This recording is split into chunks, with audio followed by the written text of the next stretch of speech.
ఉద్యోగాలు రావటం లేదని, ఈ చదువుల వల్ల ప్రయోజనం లేదని, పట్టాలు చేతికి వచ్చినా కూడా తమ జీవితం పట్టాలెక్కడం లేదని బాధపడుతున్న యువత గురించి నాకు బాగా తెలుసు.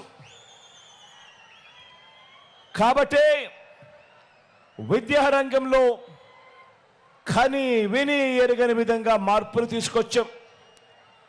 కాబట్టే నిలబట్టే చదువు, తలెత్తుకునే ఉద్యోగాలు, ప్రపంచంలో ఎక్కడైనా కూడా బ్రతికే అవకాశాలు కల్పించడానికి మొత్తంగా మన విద్యా విధానంలో ఈ 58 నెలలుగా విప్లవాత్మక మార్పులు తీసుకొస్తూ అడుగులు ముందుకు వేయడం జరిగింది. ఈరోజు బడులకు పంపే ఆ తల్లులను ప్రోత్సహించేందుకు గతంలో ఎప్పుడూ చూడని విధంగా, గతంలో ఎప్పుడూ జరగని విధంగా ప్రతి పిల్లాడు బడిబాట పట్టాలి, ప్రతి పాప బడిబాట పట్టాలి, ఆ పిల్లలు గొప్పగా చదవాలి అని మొట్టమొదటిసారిగా ఎప్పుడూ చూడని విధంగా బడులకు పంపే ఆ పిల్లలను ప్రోత్సహిస్తూ అమ్మ ఒడిని తీసుకొచ్చాం. ఓ అమ్మ ఒడి కానీ, బడుల్లో ఓ నాడు నేడు కానీ, మన బడులు ఇంగ్లీష్ మీడియం మార్చడం కానీ, క్లాస్ రూములలో మొట్టమొదటిసారిగా కార్పొరేట్ స్కూళ్ళ కన్నా కూడా గొప్పగా 6వ తరగతి నుంచి ప్రతి క్లాస్ రూములలో కూడా ఐఎఫ్పి ప్యానెళ్లతో పెట్టి డిజిటల్ బోధన తీసుకురావడం కానీ, 8వ తరగతి పిల్లలకు కార్పొరేట్ బడులలో కూడా ఇవ్వని విధంగా 8వ తరగతి పిల్లలకు 8వ తరగతి వచ్చేసరికి ఆ పిల్లల చేతుల్లో ట్యాబులు ఇవ్వడం కానీ, పిల్లలకు విద్యా కానుక కిట్లు ఇవ్వడం కానీ, గోరుముద్ద తేవడం కానీ స్కూళ్ళల్లో ఇంగ్లీష్ మీడియమే కాదు 3వ తరగతి నుంచే సబ్జెక్ట్ టీచర్లు తీసుకొని రావడం కానీ, 3వ తరగతి నుంచే టోఫుల్ క్లాసులు తీసుకొని రావడం కానీ, ఇంగ్లీష్ మీడియమే కాదు సిబిఎస్ఈ నుంచి ఏకంగా ఐబీ దాకా ప్రయాణం తీసుకురావడం కానీ ఆలోచన చేయమని అడుగుతా ఉన్నా. చదువుల్లో పిల్లల మీద ఇంత ధ్యాస పెట్టడం గతంలో ఎప్పుడైనా జరిగిందా అన్నది ఆలోచన చేయమని కోరుతా ఉన్నా.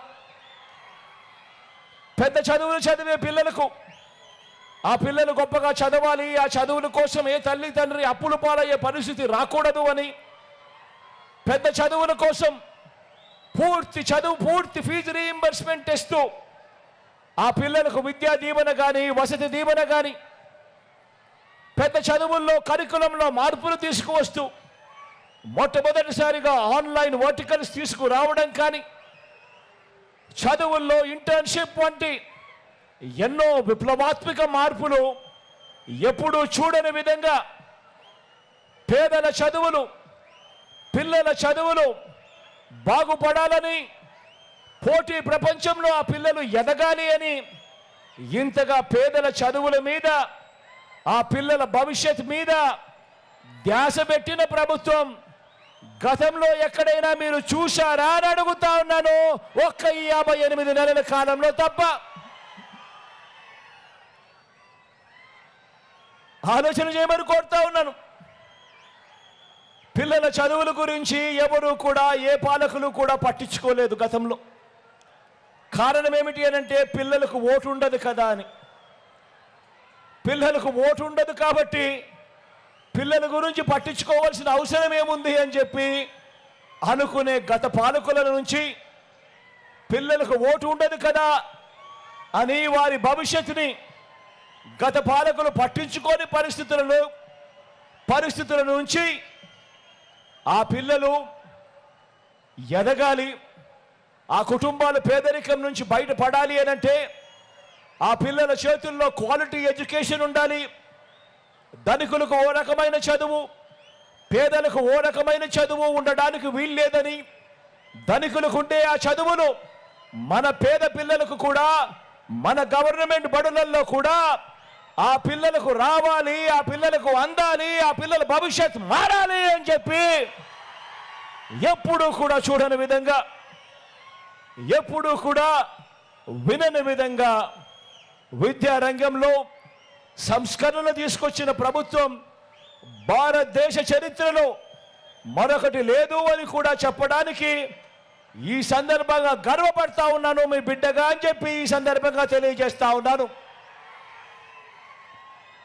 మరి ఇలాంటి సంస్కరణలకు మద్దతు పలుకుతారా, లేక రాష్ట్రంలో పిల్లల చదువులు, ఆ పేదల బ్రతుకులు, వారి భవిష్యత్తు, వారి ఉద్యోగాల గురించి ఏనాడు కూడా కనీసం ఆలోచన కూడా చేయని ఆ చంద్రబాబు గారికి, ఆయన కూటమికి మద్దతు పలుకుతారా అని చెప్పి ప్రతి ఒక్కరూ కూడా ఆలోచన చేయమని కోరుతా ఉన్నా.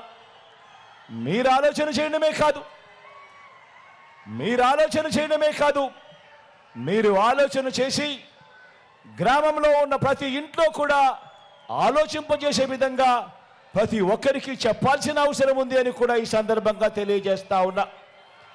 కాబట్టే చెప్తా ఉన్నా, ఇప్పుడు ఎన్నికల్లో మీ ఓటు కేవలం ఒక ఎమ్మెల్యేనో ఒక ఎంపీనో ఎన్నుకునేందుకు వేసే ఓటు కాదు. మీ ఓటు ఈరోజు మీరు వేసే ఓటు ఒక తూతూ మంత్రంగా ఒక ఎమ్మెల్యేనో ఒక ఎంపీగానో ఎన్నుకునే ఓటు కాదు.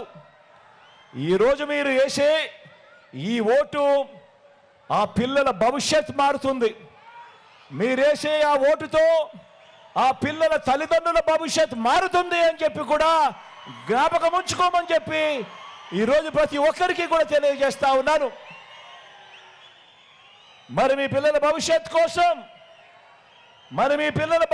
కోసం యుద్ధం చేయడానికి నేను సిద్ధం. మీరంతా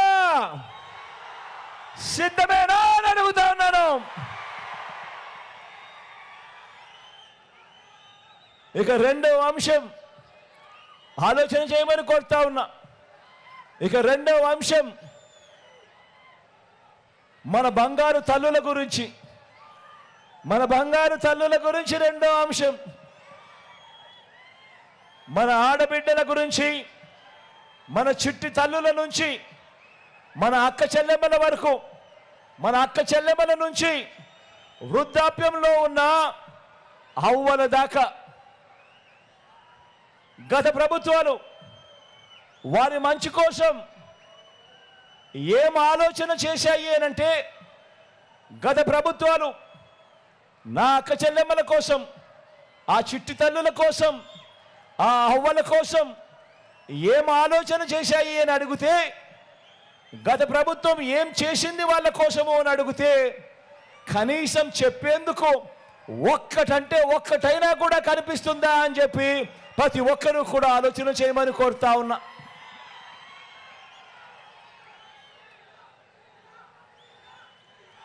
గత ప్రభుత్వాలు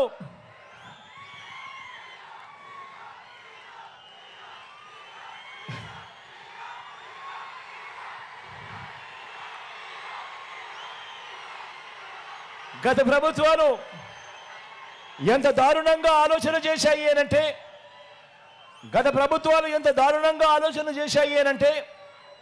గతంలో మన రాష్ట్రంలో 100కి దాదాపు 30 మంది ఆడపిల్లలు 10వ తరగతి కూడా పూర్తి చేసిన పరిస్థితి లేదంటే ఆలోచన చేయమని అడుగుతా ఉన్నా.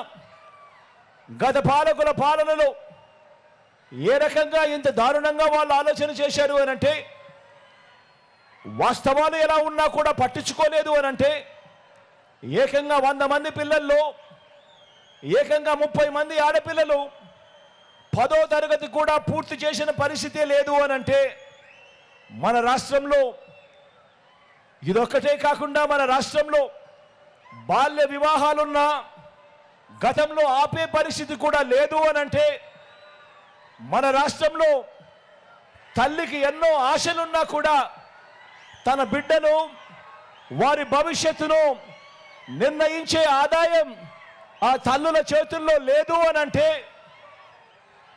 మరి ఇలాంటి పరిస్థితులు ఉన్నా కూడా పాలకులు పట్టించుకోలేదు అని అంటే మరి అలాంటి పాలకులు ఉన్నా ఒకటే లేకపోయినా ఒకటే కాదా అని అడుగుతా ఉన్నాను మీ అందరితో కూడా.